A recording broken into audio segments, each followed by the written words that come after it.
Seja muito bem-vindo, seja bem-vindo aqui ao Diário de Gravação do Fábio Fox. Hoje é dia 16 de agosto de 2025. Desde 2014, eu gravo esse diário trazendo diversos insights para o seu dia a dia, para a sua vida. E hoje eu quero falar da Bíblia. Afinal, a Bíblia é um livro sagrado? O nome Bíblia significa livros, e a Bíblia é a palavra de Deus? Eu posso afirmar para você categoricamente que não. A Bíblia não é a palavra de Deus, a Bíblia é a palavra do homem. Ela narra a história de um único povo, o povo de Israel. E segundo a própria Bíblia, o povo escolhido por Deus. Eu duvido muito que exista um livro que fale que um outro povo seja escolhido e que narre a história desse povo. Obviamente que se, segundo a tradição, Israel é o povo escolhido, que não é uma verdade, obviamente, teria livros falando de um outro povo escolhido. Então, normalmente, é, todo mundo vai elogiar a si próprio. Então, são narrativas antigas e mesmo assim, não sendo a palavra de Deus e sendo a palavra do homem, porque a Bíblia é a palavra do homem, ela é repleta de sabedorias. E eu quero ler aqui o livro de Provérbios de Salomão. E sim, eu leio muito a Bíblia, porque a Bíblia contém ensinamentos milenares que são, inclusive, excelentes para a vida e para o dia a dia. O que não deve ser feito é idolatrar a Bíblia, colocar a Bíblia debaixo do braço, trazê-la como sagrada, como algo único vindo de Deus, como presente do homem, como, na verdade, o maior presente é a existência, é a vida. E quando você não está presente para ela, você fica em narrativas passadas. Usar isso aqui como você usa um carro para dirigir facilita muito a tua vida. Agora, idolatrar isso aqui como muitos idolatram o carro e todo o salário que tem é para colocar no carro e deixar o carro muito mais equipado, é apego. Então, longe do apego, vamos falar de Provérbios e eu quero ler aqui sobre Salomão. Porque Salomão deu duas chaves para alcançar a alegria de viver, algo que toda pessoa deseja e busca tanto. Existem muitos caminhos para chegar à alegria de viver, mas há dois que o rei Salomão apresenta como condições. E quem conquista isso tem diante de si o caminho pavimentado para alcançar alegria, paz e sucesso. E esses dois elementos são mencionados no versículo que eu vou ler daqui a pouquinho, que fala sobre verdade e paz. Mas antes de ler, eu quero introduzir para você o assunto. Uma pessoa que vive da verdade, que vive da integridade, é uma pessoa tranquila. Uma pessoa que vive no erro, mesmo quando fala a verdade, os outros não levam a sua palavra a sério. A sua alegria de viver é gravemente prejudicada. A Bíblia diz: essa é a punição do mentiroso. Mesmo quando diz a verdade, não acreditam nele. O que significa a palavra mentiroso? Uma pessoa que inventa coisas, cria fatos do nada, e os sábios dizem: essa é a punição do mentiroso. Alguém que já é conhecido por inventar histórias, por criar coisas do próprio coração, de modo que mesmo quando fala a verdade, ninguém dá ouvidos. Imagina alguém que liga para os bombeiros e chama por causa de um incêndio. Quando eles chegam, ele diz que só queria ver o caminhão de bombeiros. E ele faz isso várias vezes. E de fato, se um incêndio acontecer e ele liga de novo, ninguém vai levar suas palavras a sério. E o resultado vai ser desastroso. É por isso que quando uma pessoa está acostumada a falar a verdade, viver de integridade, as suas palavras são aceitas com integridade. Uma pessoa assim tem alegria de viver. Ela sabe que é alguém confiável, leal. O segundo ponto é a paz. Quando há caminhos de paz, mesmo existindo divergências, pois não há ninguém que ao longo da vida não enfrente momentos em que precise lidar com paz. E claro, você vai insistir no seu ponto, você vai ceder, você vai se aproximar, você vai pedir desculpas. Sim, claro que ninguém é perfeito, mas o outro lado foi quem causou o problema, o transtorno. Por que que eu vou pedir desculpa? Que ele venha falar comigo. E assim surgem várias argumentações na memória. E sobre isso a Bíblia fala: saiba que se você tiver a disposição de receber orientação sobre os caminhos da paz, você terá o mérito de alcançar a alegria de viver. Até aqui é a introdução. Agora vamos continuar. Provérbios capítulo 12, versículo 20. Lábios de verdade permanecem para sempre, mas a língua mentirosa só por um momento. Engano há no coração dos que tramam o mal, mas a alegria para os conselheiros de paz. Como é costume de Salomão, cada palavra é precisa. Quando se lê as palavras, elas parecem fechadas, mas ao examiná-las com atenção, vê-se o quanto ele formulou tudo de maneira tão extraordinária. O rei Salomão diz: lábios de verdade permanecem para sempre. Uma pessoa cujo a fala, a linguagem é verdadeira, as suas palavras são eternas. Não se pode refutar o que foi dito, se aquilo é verdade. Essa verdade abrange tudo. E quando a gente lê a Bíblia, tem várias palavras sobre verdade, que é composta por três letras em hebraico. É a primeira entre as 22 letras, Aleph, a última, Tav. Assim, a palavra verdade começa com Aleph, Tav, e no meio está Amém. Há um começo, um meio e um fim. E a verdade é estável, ela abrange tudo. Por isso ela permanece para sempre. E o que significa permanece? Significa que está firmemente estabelecida, com uma base sobre a qual tudo repousa com estabilidade. Assim, se você fala com verdade, suas palavras permanecem firmes para sempre. E logo em seguida, mas a língua mentirosa, diz aqui, sofre por um momento, e a palavra momento vem de algo passageiro. Assim explica a Bíblia, Salomão. A língua da mentira só dura um instante, ou seja, muito pouco tempo. No início, podem até acreditar em você, mas logo surgem rachaduras. Em pouco tempo, percebem que não foi bem assim. E a palavra mentira, em hebraico, sheker, é composta pelas letras shin, kuf, resh. Elas não abrangem o alfabeto todo, estão todas concentradas no final. Se olharmos a sequência das letras, kuf, resh, shin, tav, vemos que essas três aparecem apenas no final. É um recorte parcial, não representa o todo. Além disso, a ordem das letras estão embaralhadas. Não é Kuferesh Shin, mas Shin Kuferesh. Isso é mentira.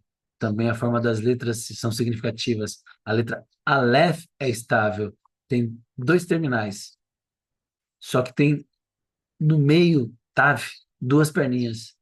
Em contraste, dizem os sábios, que mentira não tem pernas. A letra Shin, como é escrita no rótulo da Torá, tem uma pequena base inclinada embaixo.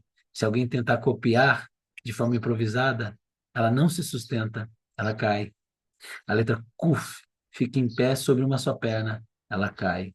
A letra Resh também não tem base, ela cai. Ou seja, isso não tem sustento. Salomão escolheu as palavras com precisão. Repare nas palavras que ele usa ao falar da verdade. Ele usa o termo lábios, lábios de verdade. Ao falar da mentira, ele usa língua, língua mentirosa. Lábios de verdade permanecerão para sempre. A língua mentirosa desaparece no instante. Por que que ele usa de uma forma lábios e do outro língua?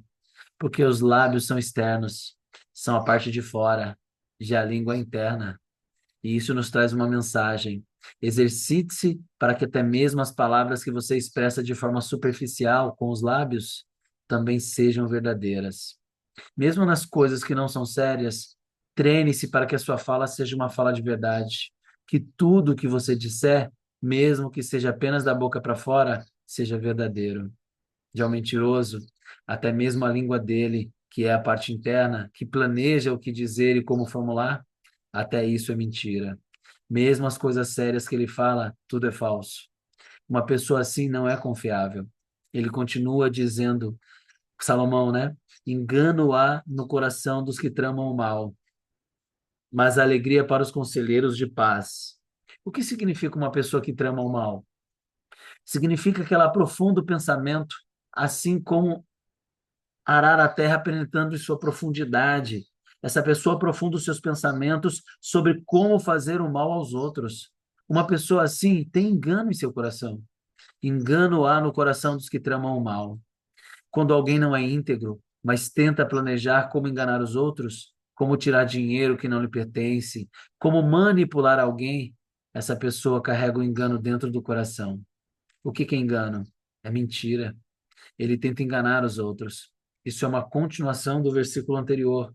A pessoa que trama o mal tem em seu coração engano. E o que isso nos diz? Ele continua.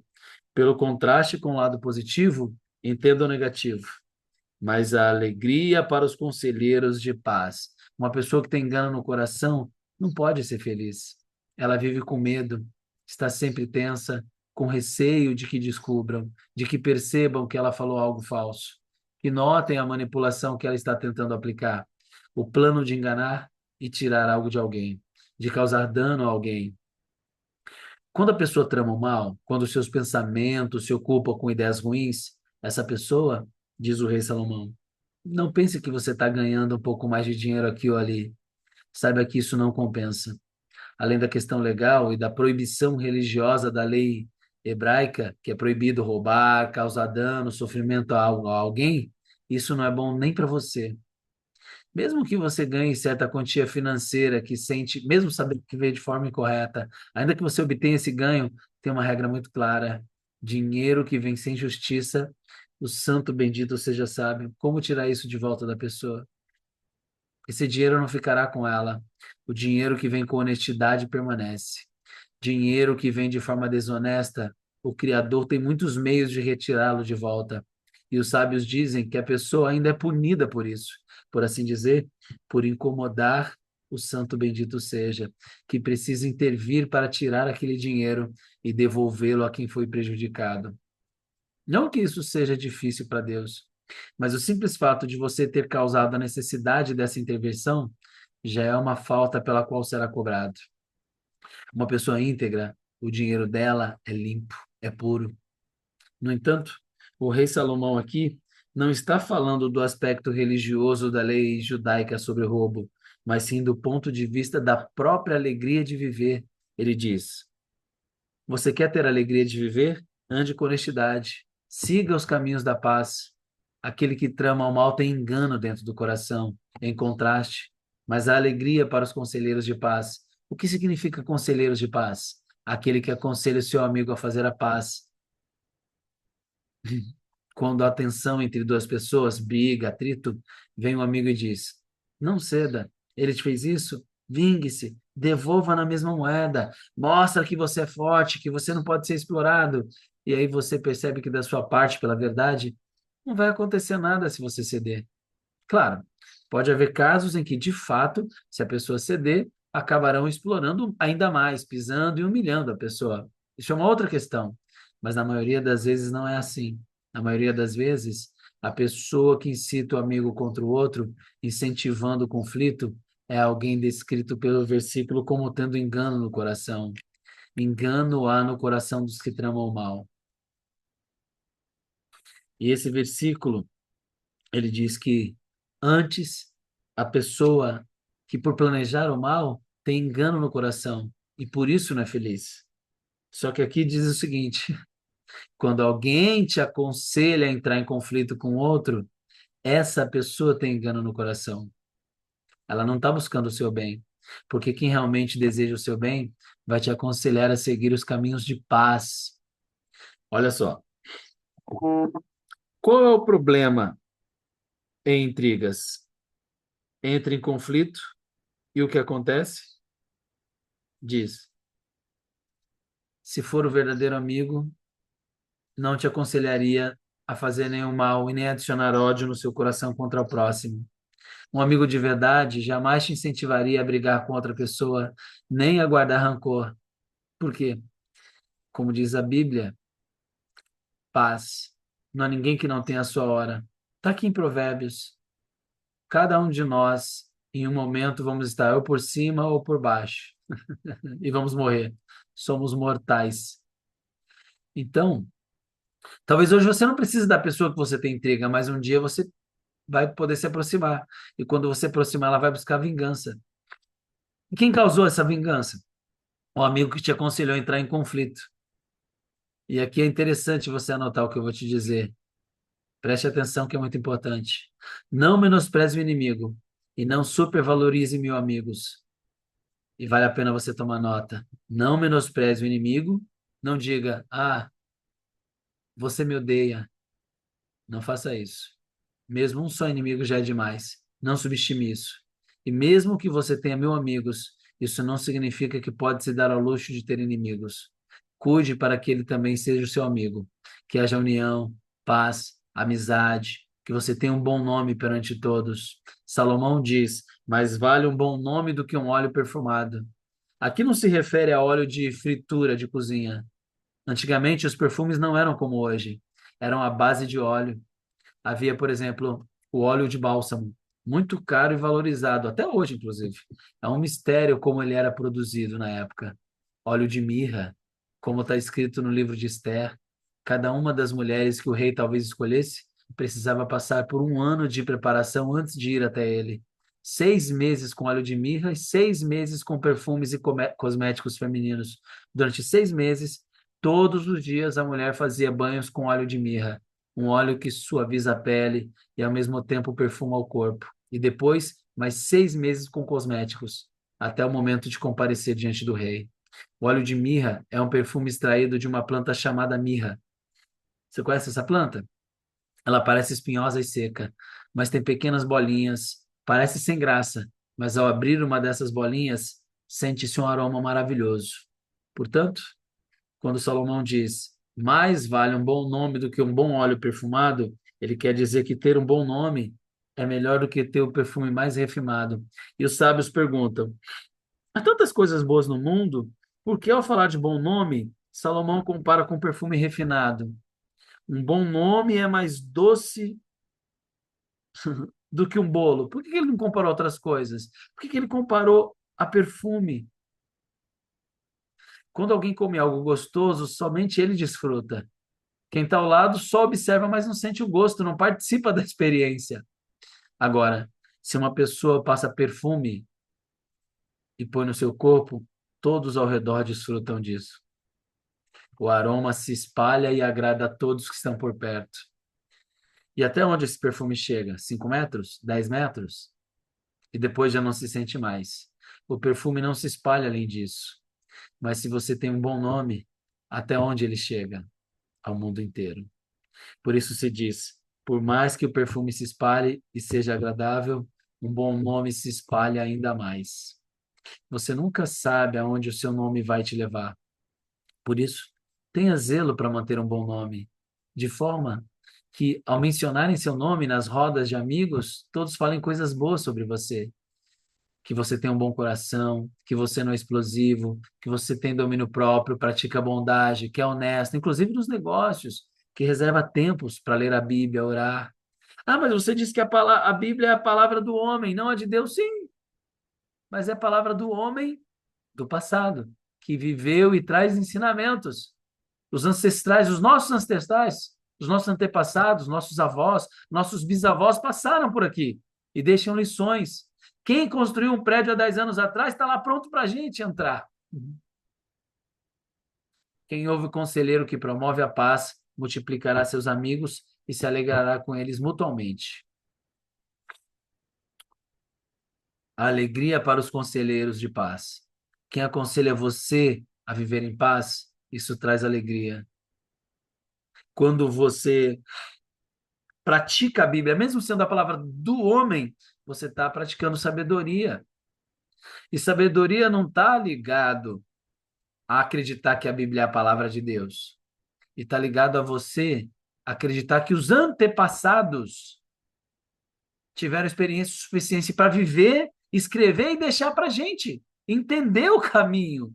Porque o pai é quem traz o caminho para o filho. Por isso que a Bíblia fala: honra teu pai e a tua mãe para que se prolongue os dias na terra, porque a inteligência e sabedoria deles vai te fazer não errar e ir por um caminho certo. Esse é o jogo. Por exemplo, tem casais que passam por brigas e um dos lados pode se sentir profundamente magoado com o outro, por uma frase mal falada, por um comportamento que fere o outro, pela forma como é tratado. Uma pessoa que ainda não trabalhou seus traços de caráter, naturalmente sente dentro de si o impulso de vingança. Ah, se me tratou mal, eu vou retribuir da mesma forma. E aí um bom conselheiro vai vir e orientar a não fazer isso. Vai orientar o casal. Tem gente que vai procurar com o pastor, com o padre, aconselhamento sentimental. E para quem está ouvindo aquilo, às vezes fala, para que que você precisa dele? Para que que você precisa dela? Se divorcia.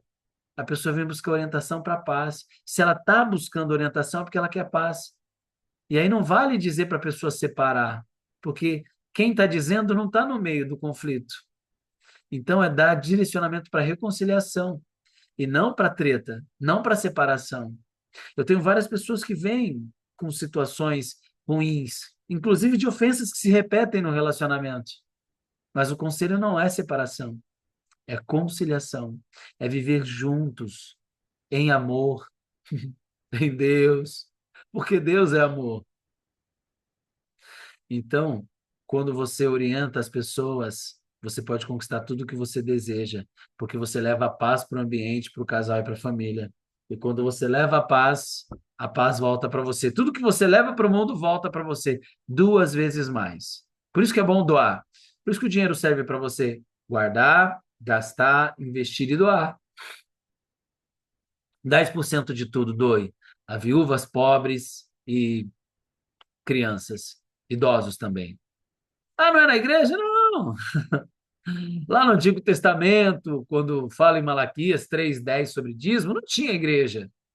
Era para os pobres, para as viúvas, era para quem não tinha condições, não era para a igreja, para pastor ficar rico, comprar carro, casa. Então, a Bíblia é a sabedoria humana para a orientação do homem na vida, e não para você se chegar a Deus, porque não tem como se chegar a Deus. Fábio, por que não tem como se chegar a Deus? Porque tudo é Deus. Você mora em Deus, vive em Deus, está dentro de Deus, não tem como sair de Deus. Quer um exemplo? Quando você respira, suspira, aí, ó. Tem ar dentro de você. Quando você solta, ele sai de você e entra no outro. Isso é Deus. O ar que respiramos. O fôlego da vida. E é bíblico. Então é humanamente impossível sair de Deus. Enquanto você respira, você está em Deus. E quando você morre, você vai para uma outra versão de Deus. Uma versão mais próxima. É só isso. Bom, se esse vídeo fez sentido, curta, comenta, compartilha, se inscreva no canal. Continue acompanhando aqui diariamente o Diário do Fábio Fox, como disse. Comenta de verdade, compartilha com alguém que você sente que o que foi trago aqui no dia de hoje, nesse diário, no dia 16 de agosto de 2025, possa fazer sentido para a vida dela, como fez sentido para você que ficou até o final. Beijo no seu coração e até um próximo Diário do Fábio Fox.